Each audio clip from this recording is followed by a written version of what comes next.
Hey, everybody. Welcome back to the New to the Game podcast.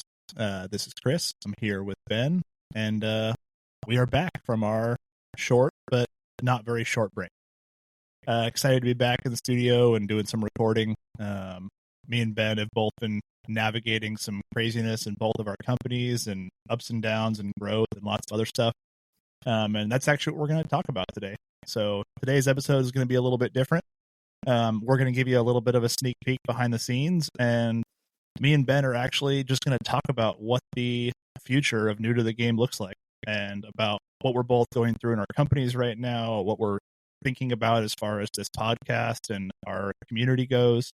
And we're going to have a conversation about what we're hoping to do in the future and let you guys in behind the scenes, because I think that conversations like this and hard discussions and figuring out what you want to do, what deserves your time, and what deserves your effort is something that every entrepreneur and business owner struggles with.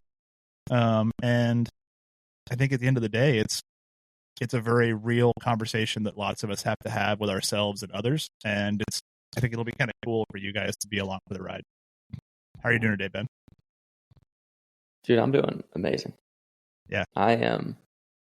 January was a crazy month, like you said. I think I traveled 3 to 4 times out of state each time and onboarded a salesperson. And it was crazy. January was an absolutely crazy month. And I would have thought that December with holidays and everything would have been the crazy month. January was the crazy month. Mm-hmm. And I'm doing well, though. It's been the amount of evolution that has just happened only in 30 days, honestly, I guess at this point, maybe closer to 40 days, is remarkable. Yeah.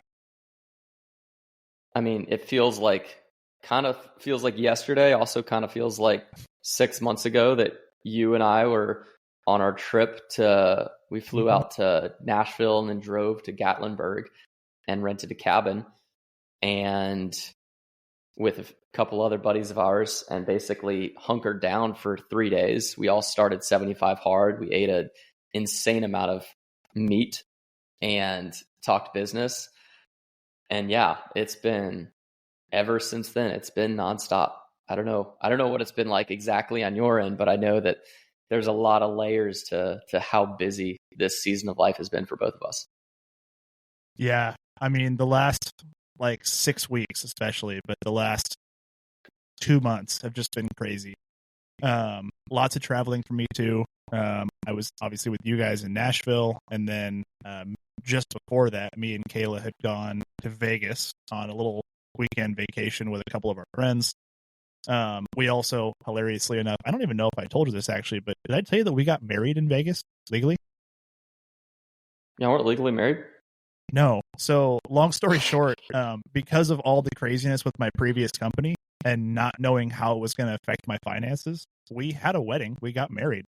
We never signed the paperwork. We never got the government involved because if anything really bad happened financially as I was winding down my old company, I wasn't sure how much my old company's liabilities were going to fall on me. I didn't know how my finances were going to be affected. I didn't know on a scale of 1 to 10 how screwed I was, basically. So my attorney said, hey, you can get married, but it's a huge risk. So I actually waited. And then once everything was kind of settled and everything was finalized and I was less worried about the world ending, we were like, well, we want to just go to the courthouse and get married. And we decided instead we actually got married at one of those little Vegas wedding chapels in Vegas. That's incredible. I had no idea, dude. Yeah, I don't know if I told you guys that. The Lord knew that you were married, but the state didn't, which if you're asking me, I would prefer it that way just all the time. Same here. Yeah, well, that was kind of the running joke that me and Kayla had was we were married in the eyes of the Lord because we had a wedding, we had an officiant, we got married in front of our friends and family, like a small wedding, obviously. I think we had 20 people there. But then we had never signed the paperwork and gotten legally married. And Kayla, my wife, of course, started digging around, and she was previously married, and when she had gotten married really young, had a courthouse wedding and didn't want to do that again. So she and I basically were like, well, we want to have a whole other actual wedding. Do we want to do a wedding reception and renew our vows, or do we want to do something fun? So we took two of our best friends, my best friend and his wife, who his wife is one of Kayla's best friends. So the four of us went to Vegas, spent a weekend running around, went hiking in the desert, hung out on the strip, and went to some cool restaurants and just had fun for the weekend. And then we got married at a wedding chapel and then went right back to running around and having fun and then came home. So it was like a weekend getaway vacation, but we also got married while we were there. That's awesome. And if you don't know, the marriage operation in Las Vegas is crazy. Their marriage licensing office has like 10 full-time employees. And in the time that we were in that office, there was like 15 different couples in that 30 minutes we were there signing paperwork, getting married. I guess Las Vegas marries more people per day than like any city in the entire country. That's awesome. Yeah, that was fun. And then, and the business has been crazy because we usually slow down a lot in November, December, January, February. We usually have kind of a lull leading up to the holidays and then a lull until about March when spring season kicks off. But this year we've been booked solid. And then on top of that, we had a massive snow and ice storm. So we've had an absolute boatload of reschedules and cancellations and weather delays. And that's caused cash flow constraints and stress in the business and guys not getting to work their full hours because we just flat out can't work. So the last like 3 weeks, especially, we're kind of just getting back to normal today. The last 3 weeks leading up to today have been very stressful in the business because it's been like 30 to 50% production capacity compared to normal just because of the weather. But thankfully, it looks like it's warming up, so we're kind of getting back to normal. It's warming up for y'all. It's in North Carolina, we had 75-degree temperatures yesterday, and today it is rainy and 38. So I think we just ended what we call our first fake spring, and we're headed towards our next winter, and then we probably have another fake spring, and then another winter, and then hopefully at that point it's real spring. We'll see how it goes.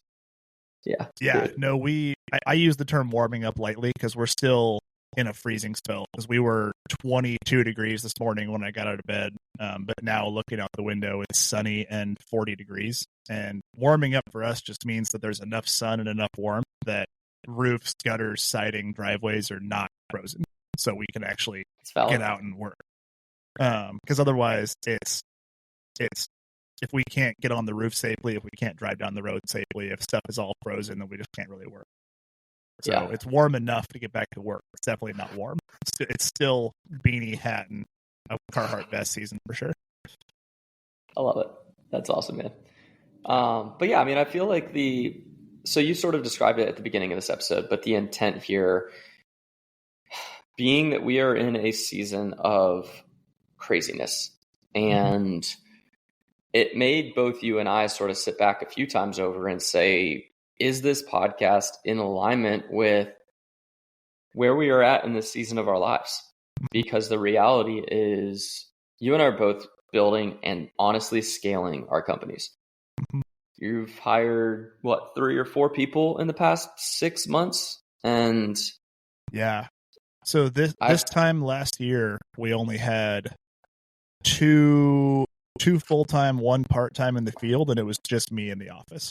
And then as of today, we have 5 in the field full-time, 2 part-time, and then I hired 2 VAs to work in the office.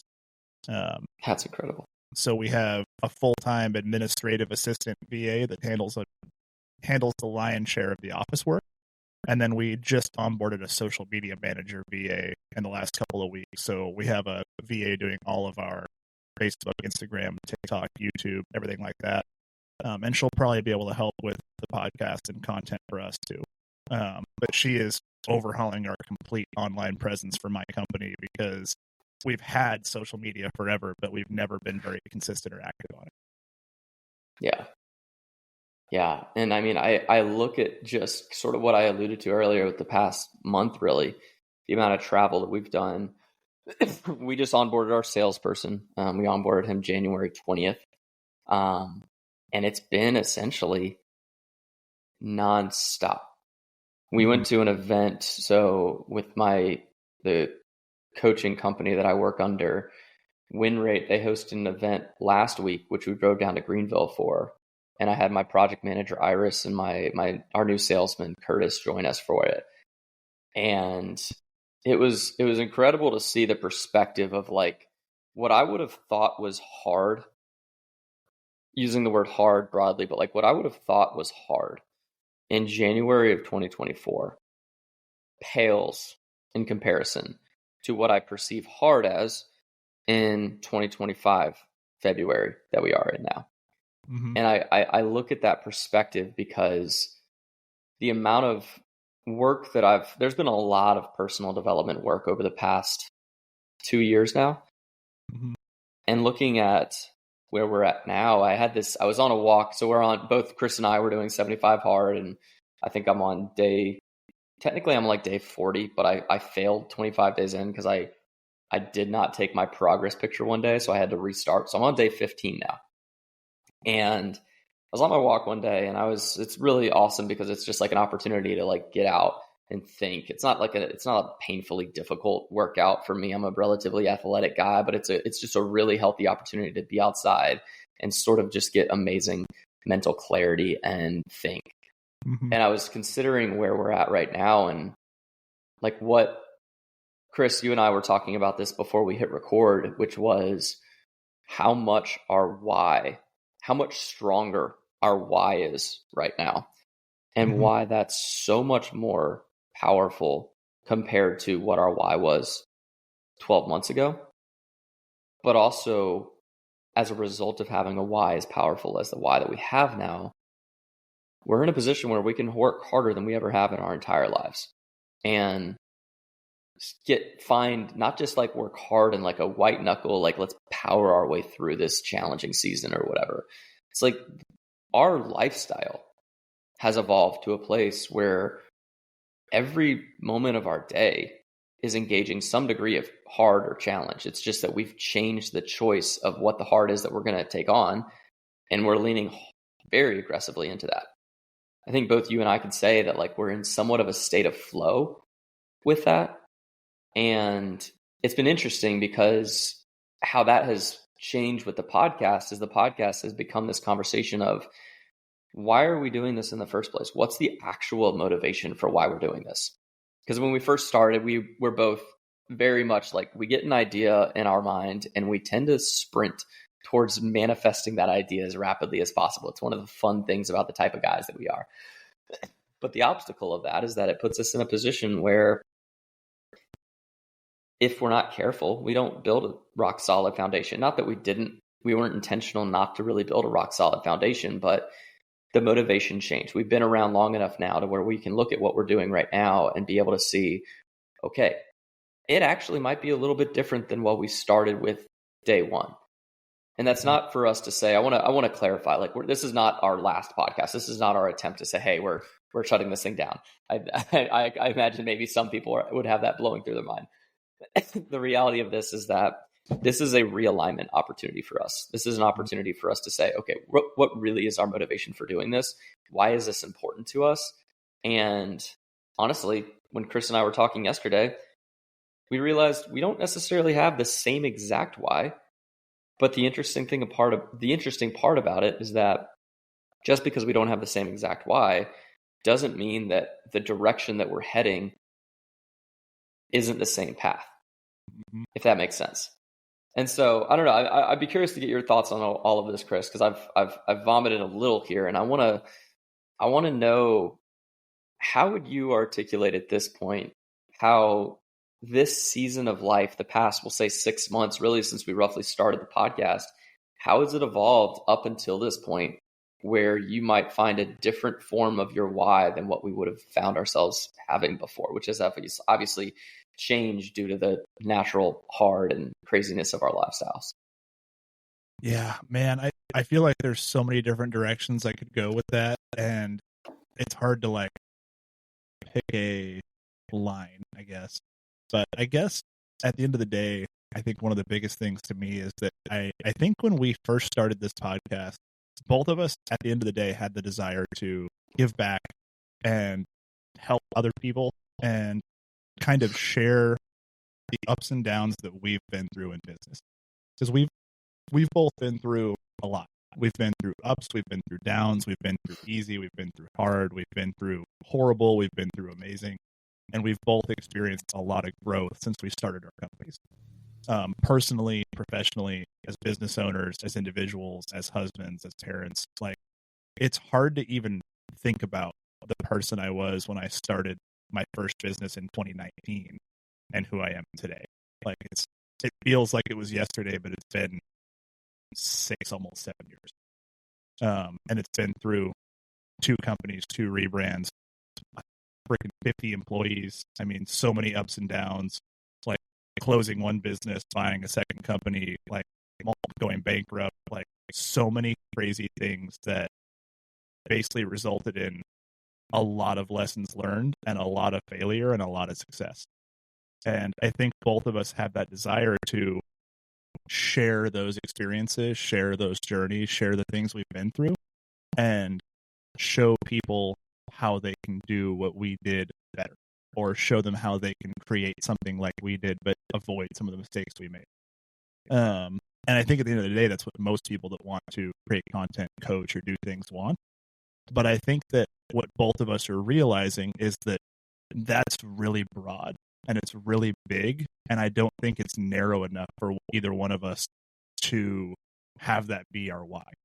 I think that's a good reason to start. But I think that as we continue, I think both of us are having these ideas and thoughts about like what we want this to look like long term. Whether we want to do coaching and consulting, whether we want to just get better at podcasting, whether we want to create content to help build our personal brands that benefits our companies, whether we want to like be a speaker on a stage someday, whether we want to help people one-on-one or in a group setting, whether we want to do our own coaching and consulting or work for somebody else. Like there's so many different outcomes that come from being a well-known brand personally and professionally. And I think that both of us have kind of developed our own thoughts about what that looks like long term. And we've both realized that we're not exactly on the same wavelength as far as what we want long term, but that doesn't necessarily mean that we're not going to keep doing this. Like Ben said, this is not our way of saying we're not going to film this podcast anymore. I think at this point, since we're doing it right now, I think we can say we're going to. But I think it's hard for us to sit down and kind of rationalize, like, what is the reason? What is the podcast actually going to look like? What is the frequency of content we're going to create? What's the exact kind of content we're going to create? Are we going to move towards offering coaching to people or offering consulting services or offering courses or just having a podcast? And I think that when you look at being a content creator or you look at having a personal brand, there's so many potential outcomes and future potential to it that it's hard to say like, hey, I'm going to pick one thing to be the why of why I'm doing it. Because I think that it's impossible to argue that there's a downside to having a personal brand. Like your personal brand can help you in many different ways do things that you want to do, whether that be just to share things with people, whether that be to do it as a career, whether that means to offer services, whether that means to have a sale, something that you sell or offer to people down the road. And I think both of us had this idea that we were doing it just because there was future potential.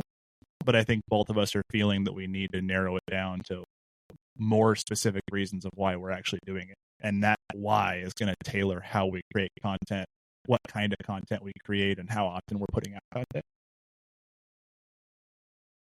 Yeah. And the exercise that really prompted me to start thinking more intentionally about this was I can look at the podcast and candidly, like it would be easy for me to say, okay, this is probably something that's not worth the time or the effort because we're not earning money from this. We're not being sponsored. We obviously have just started. Neither of us have like a massive personal brand or anything of that nature. I mean, to be candid, I've deleted most of my social media and I'm like very randomly on Facebook. And it's kind of been that way for almost 2 years for me now. Mm-hmm. And that season's changing. I'm stepping into a new phase of life where being more intentional about building that personal brand is definitely something I have a great interest in and intention to do this year. It's going to be a very large area of my attention and direction. But where we are right now is I really needed to identify what are the roles that matter most to me. I did an exercise last week, and the prompt essentially was like, write down all the roles that you play in your life and get extremely granular. The way I thought about this question was like, think about the things that consume your time and your attention. How many of them are there? Or I'll say time, attention, and focus. So like disruptors of focus typically are very much a role that you play in your life. It can stretch as far from husband, father, brother, son, business owner. Business owner can be dissected into about 8 different roles and responsibilities. CFO, maybe you do your own bookkeeping, sales manager, project manager, operations manager, and you can admin. Like you can get very granular with that stuff. But through the exercise, one of the things I've noticed was, I think my total count when I added it all up was like 32 roles and responsibilities, which sounds insane. It's a lot. It's a lot, and again, that stretches as far from business and family to, I own a dog. I have to feed that dog. I have to take that dog out. That is a distraction. That is annoying when you're leaving town and you have to figure out someone to watch that dog. That is a role that I have to play in my life. It seems so monotonous and pointless, but like not pointless to have a dog, but pointless in the sense of like, that does it really matter to track that as a role? And I think yes, because I think you need to be able to look at every position that you play in your life, every responsibility that you have in your life, and be able to say, how is this contributing? Or on the opposite end, how is this potentially taking from the other most important roles of my life, from being an excellent father, from being an excellent husband, from showing up as a business owner? And so where does podcasting fit into that? I really have wrestled with it because I didn't know, in many ways, I still am not perfectly clear on it. Like I want to give you guys an insight into the decision-making process here, like how we even dissected this in the first place. Because I messaged Chris, we've talked about it a few times over. And at the end of the day, I can't explicitly say, if we stay and do this podcast consistently for the next year to 2 years, that we're going to build this massive brand and we're going to be able to like remove ourselves from our positions at our current companies, and we're going to be able to like go full time into coaching or consulting. I think there's also a side of that where it's like, do we even want to do coaching and consulting? I've known many coaches and consultants that are like, this is an insane amount of work for what we have to do, but it also is super meaningful to them. And on the flip side of that, I look at where I'm at right now, and it's like, do I do the podcast in the more immediate sense? Like, does it contribute to my business now? Is it valuable for my business now? To be able to have a voice on a platform and to have it out there, your name out there. It's like being a politician, and every word that you says can come under scrutiny. I think in the same way, like every word that you says is out there on this podcast. And I think it's unfair sometimes to speak from a place of absolute confidence when you're honestly in a place of uncertainty, because that's literally every day. I think sometimes there are people that are just in the day-to-day, there's a lot of uncertainty. There's a lot of decisions that have to be made that you can't just say, I'm there. And so for where we're at now, it becomes an honest conversation of like, why am I doing this? How is this contributing to either the future version of myself or my future ambitions or goals? Or how is it taking away potentially from my maybe more immediate roles and responsibilities that I put at the highest level of my priority? The thing that I share with Chris was like, I think that I need to be able to pivot away from this perspective of like thinking in my mind that we have to build this community, that we have to manage that community, that we have to seek out acquiring coaching clients, and that we have to build courses and we have to do all this different stuff. Because I am where I'm at in life, like that actually isn't the thing that moves the needle for me as so much as I think so much that I thought it would 6 months ago. What moves the needle for me now is I believe, and this is my opinion of both Chris and I, we have an exceptional dynamic. We work extremely well together. We also have an insane amount to offer. Well, I mean, Chris bankrupted a business and is scaling a second business. I've been in business for 6 years, and it wasn't until my 5th year that I cracked the $1 million mark. there by the outset, most people might look at that and have that fall under extreme scrutiny because they're like, oh, that they don't have that much to contribute. But on the flip side of that, how valuable would it be to have someone in your court or that you in your influence that is able to give you feedback on what contributes or what potentially could lead to you bankrupting your company and how to avoid that? How invaluable would that advice be? Yeah, well, and I think a lot about like to be totally transparent and open with the listeners, like I struggled a lot when me and Ben talked about starting this podcast in the first place of, do I really have anything to offer? And what I got told by friends, colleagues, other business owners, coaches, people I worked with was that I don't remember which entrepreneur it was. There's a famous quote out there somewhere where this guy walked into a room full of successful business owners and he was on the verge of bankruptcy. He had a roofing company that was doing $30 million a year, and he had a customer bounce a $300,000 check.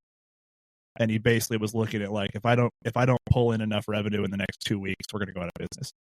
And he went up to his coach at the time, and his coach was basically like, welcome to the club. If you don't bankrupt a company every 6 months to a year, you're not trying hard enough. And then just walked away. And obviously the goal of entrepreneurship is not to bankrupt a company every 6 months, but it's one of those mindset shifts that I had to have where a business failing is normal and expected in business. Like, yes, you don't want to end up in a spot where you're homeless and can't pay your bills. But if you are starting new ventures, you're starting new businesses, you're trying new things, and you're building things, it's inevitable that a certain percentage of them are going to fail. So like Ben just mentioned how like it took, you were in year 5 or year 6 before you broke $1 million? It was last year. So I think that technically would have been year 5 for us. Yeah. So on the flip side, like I broke $1 million in my 3rd year. And I actually went from $60K my first year to $375K my second year to $1.1 million year 3, $1.9 million year 4, and then going out of business in year 5. And I was on track the year I went into business to do almost $3 million. But the difference is that your revenue and your profitability aren't the same thing. And I had lots of holes in my operation that led to lack of profitability. So even though we were doing lots of work, bringing in lots of money, it was going back out just as fast. And someday I'll sit down and film an episode and walk through the exact numbers of what happened and why that business it wasn't successful and why at the end of the day I chose to close it down. Because I knew that if I didn't close it down, it would just dig a deep hole. So, and at the end of the day, like there's so many sides to that issue of like, do I have nothing to value because my first business that I ever grew to that size failed? I mean, that's up to the interpreter of people listening, I guess. But now I have another company that I've had for 2 years that is set to do $1 million this year if we sell enough work, and it's profitable. And it's something that like I can't remember which one of, I think it was Tom Reber that said this to me once, but he said, good lessons are expensive. The best lessons are really expensive. And I'm sure he didn't make that up. I'm sure that's a famous quote from somewhere, but it's one of those things where like, you can learn a lot more growing a company and then failing than you can by going to business school. You can learn a lot more from somebody who has been there, done that, and been through all the ups and downs than somebody who's just starting or somebody who had it easy. Like you talk to guys that like say, oh, I own a $30 million a year company. And what they don't tell you is that they bought it. They didn't build it. And which isn't a bad thing. Which isn't a bad thing at all. Yeah, but like, don't get me wrong.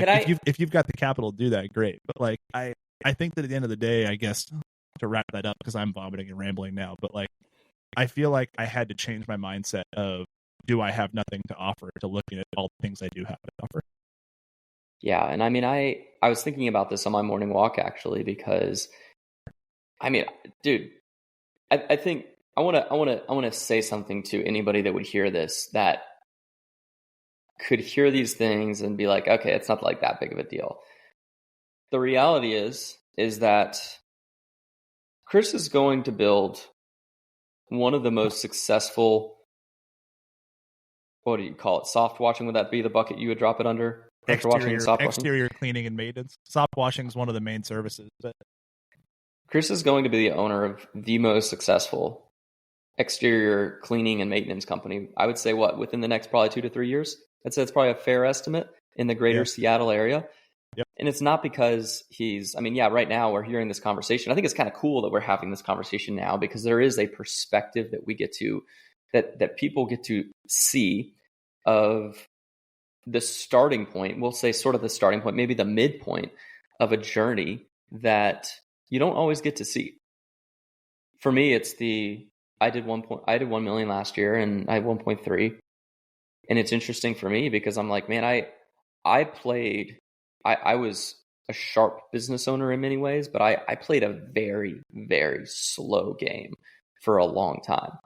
And this is the first year that I've ever been able to look at myself with absolute confidence. I did a little bit last year, but last year there was still a lot of hurdles that personally I had to overcome. This year it's been much more of saying, I am the most capable, the most able, and the most skilled person I have ever been in my entire life. I'm going to do 3 million this year. And I don't say that from a place of like, oh, I'm manifesting it or something like that. Like we are implementing a system and we are positioning people.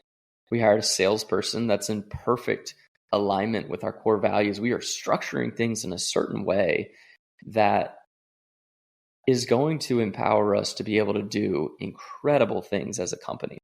And so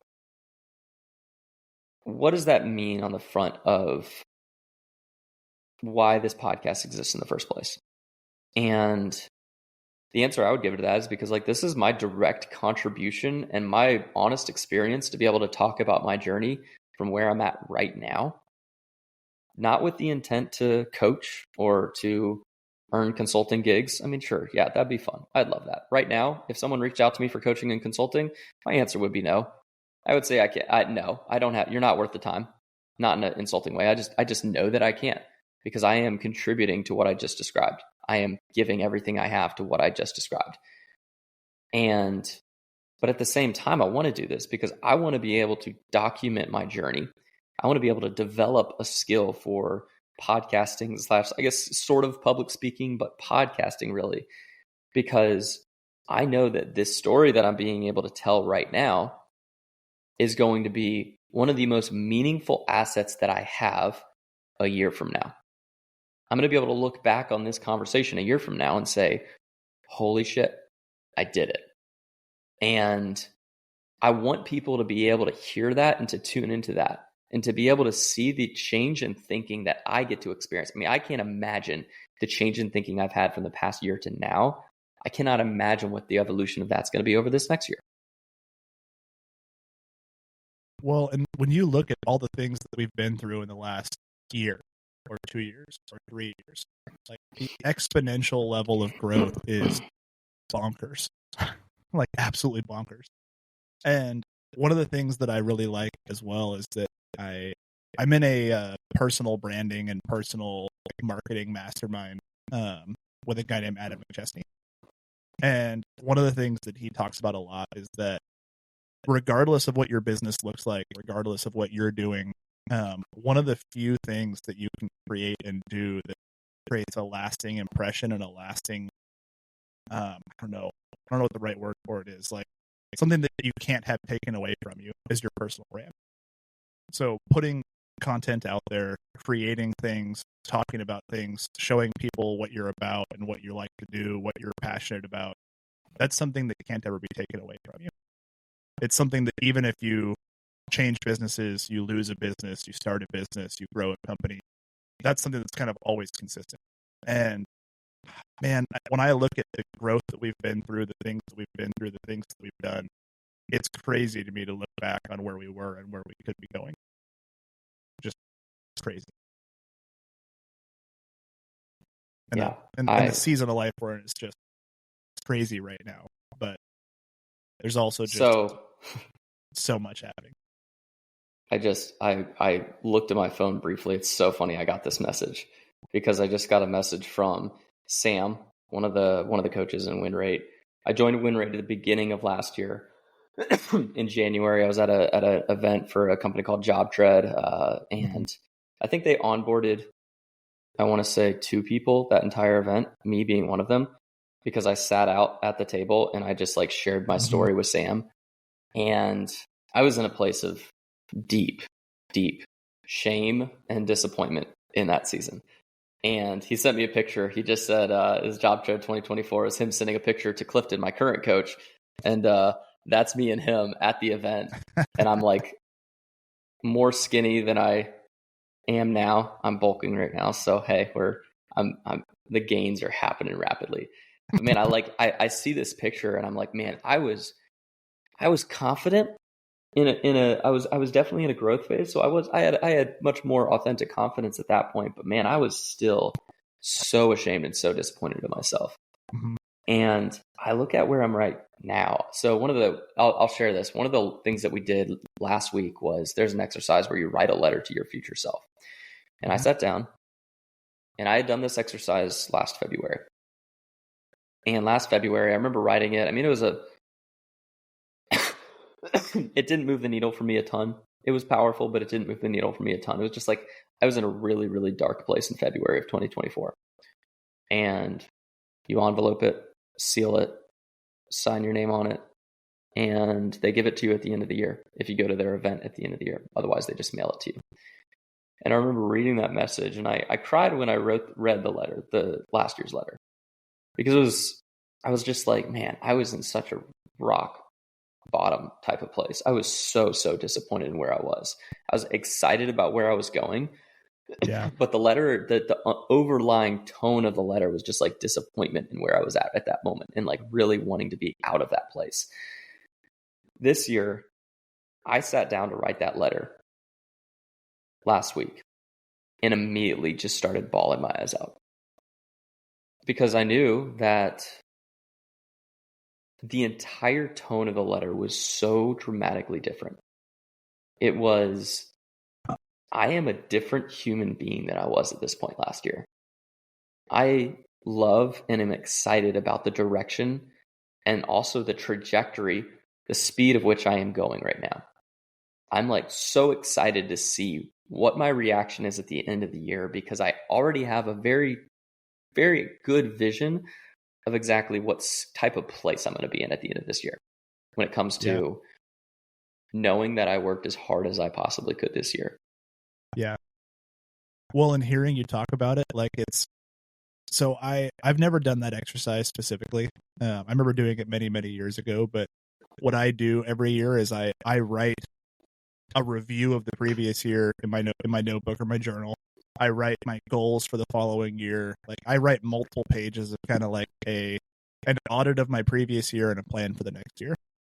And when I hear you talk about this, it's crazy to think that like you a year ago were in a place of feeling shame and not being where you wanted to be and not knowing if you were heading in the right direction and not knowing what the future was going to look like.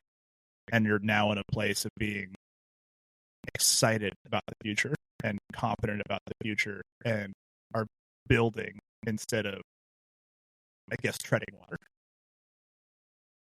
And I feel like I was, for different reasons entirely, obviously, but like last year I was in a spot where I felt like I was treading water. Like I look at my goals and my review of last year in like December of 2023, January 2024. And personally, I was feeling great, but business-wise, I was watching the company that I had spent 5 years building crumble around me. And I had no idea what the next year was going to look like. And then obviously in May, I closed my company. So obviously it didn't go well.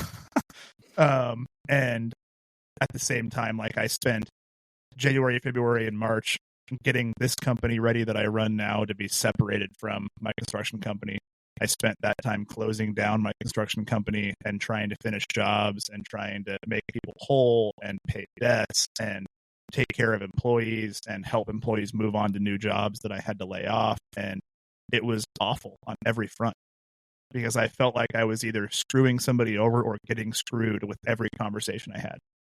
I mean, you talk about hard conversations. I probably had more hard conversations in the first 6 months of last year than I've had in my entire life combined. I mean, conversations with employees that I'd had for years saying, hey, I can't afford to pay you, so I have to lay you off. Conversations with suppliers that I had multi-year relationships with and knew by name saying, hey, I can't afford to pay you. Conversations with customers saying like, hey, I committed to this project. We took this down payment from you. We had gone through design and I have to refund you, or I have to complete part of the project and have you find somebody else to finish it because we can't afford it. And then turning around and then 6 months later everything being settled and chill and mending so many relationships and basically having to come to people and say, hey, we screwed up. It wasn't on purpose. We ran an inefficient operation and realized our mistakes. We're fixing things. We made a lot of people upset, but then made a lot of people happy afterwards. And I was shocked at how many people were understanding about it and willing to work with us and willing to make themselves whole. I mean, I even had one conversation with somebody where I owed a guy $20,000 for a deposit for a project we probably couldn't finish. And he literally just said, don't worry about it. We'll figure it out. Call me in a few months when you figure things out. And I didn't know it at the time, but the guy was a business owner of like 30 years and had bankrupted 3 companies in his past. So he literally heard me trying not to cry at the other end of the phone and basically told me like, don't worry about it. And I never ended up paying him. He basically just told me not to worry about it. Because at the time for him, that was pennies. I mean, he was a GC doing $50 million a year. So he just wrote it off. But like conversations like that, it's amazing how much impact that has. Like to him, I mean, obviously nobody wants to write off 20 grand. But to him, it was easier than trying to fight with me on it or have me try to like half-ass the work to make up what I owed him or go further in debt to try and pay him back or whatever. And I know the things that you went through were more on the personal side and less on the business side, and that both of us were stressed and feeling shameful and feeling like we were down and not knowing what the future looked like for totally different reasons. But it's remarkable to see that then 6 months later, we started talking about building this and doing this and giving back to other people and help people learn from the mistakes we made. And it's crazy to see the difference in where we are now versus where we were a year ago. Just, we're different people by every stretch of the word. And what's cool is that like the only thing that we have to offer is not just the mistakes that we've made and how not to make those. Yeah. We are actively experiencing some of the greatest successes that we ever have in our entire lives. I know I can say that. And so to wrap it up, I mean, I'm just excited to share that journey. It's going to change. We're having to pivot the way that we produce our content. We're basically batch creating our content today. We're not going to spread it out over 4 weeks and try to squeeze it all in. It is an honest obstacle. The fact that Chris is on the West Coast and I'm on the East Coast and our time zones are different, and he works very erratic schedules sometimes as a firefighter and running his company. But we want to give what we have to offer. We want to talk about our story because we're doing amazing things this year. And it's awesome to see. It's exciting. And I think that, I mean, I have seen Chris's evolution over the past, I feel like honestly, just for the past 3 months or so, it's been insane. And I love that because I feel like you've probably heard that whole 1% better every day. And I think that the math plays out to 37 times better by the end of the year. You know, the math seems crazy when you think about it. Most people think about it purely by the most obvious measurable, which would be gross revenue. Like, if I'm being honest, that's not the craziest number in the world. That's actually a pretty honest trajectory. 37 times better is pretty accurate. I would say that Chris has evolved as a human being to become an exceptionally better man and more capable man over the past 3 to 6 months than most people I see evolve over the course of 3 to 5 years. And I feel the same way about myself. Yeah. Yeah. And I mean, I can't even rationalize or compare who you are today versus who you were a year ago. Like, I don't think there is a metric to measure that on. It's definitely a hell of a lot more than 37 times better. I mean, just since we were in Nashville to today, or just since we were talking 6 months ago. I mean, same thing. Like, you are a different human being and doing so many things to be a better man, better husband, better father, better owner, better manager, that it's such a rapid amount of growth on both of our parts that I think that needing to have this conversation about what this looks like and what our future looks like as we build this podcast or this brand was inevitable, because the amount of growth that I've seen you go through and the amount of growth I feel like I've gone through is just astronomical. And I don't think either one of us says that to be like show offy or braggy, as much as it's just like we're realizing that we're doing so many different things to grow and change and build and become better, that it forces change in every part of our life, because we're not just waking up an hour earlier or going to the gym more or changing little things. Like, both of us have, in proverbial and literal sense, like turned our lives upside down in the last 6 months to become better humans and better people, better business owners, husbands, fathers, everything. And it doesn't come without stress. It doesn't come without problems. It doesn't mean day-to-day life is easier or harder. It's just different. And it's a different mindset, a different mentality, different daily routine, different goals, different build-up, different process. And I feel like that level of change forces this kind of conversation, because it means that you have to reevaluate every single thing you do in every single part of your life. Yeah. The day-to-day is harder, but it's, I don't know how to articulate it. The quote that we were talking about earlier said it best. It was we heard this quote in a podcast. I think it's Tim Cook, technically, is the person where the quote originated from. It's talking about like the quote that says, find a job that you love and you'll never work a day in your life, which is, I think both of us would agree, is like not accurate at all. I think the way he says, he's like that quote is a total, he calls it a total crock. He says, find something that you love to do and you'll work harder than you ever have in your entire life, and the tools will feel light in your hands. And that resonates with me. Yeah. I mean, jeez, it's so funny. I'm gonna brag on Chris here again, because I just think it's so freaking impressive.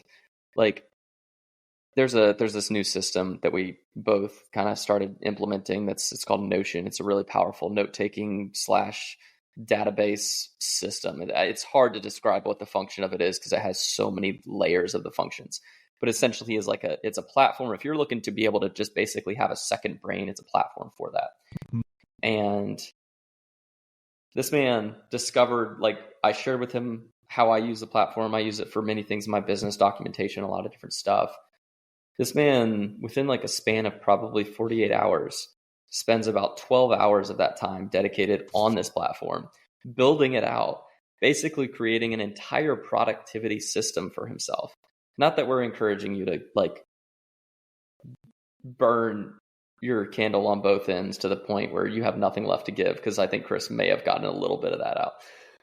But at the end of the day, you built an entire system that you now operate a huge portion of your life and your business off of.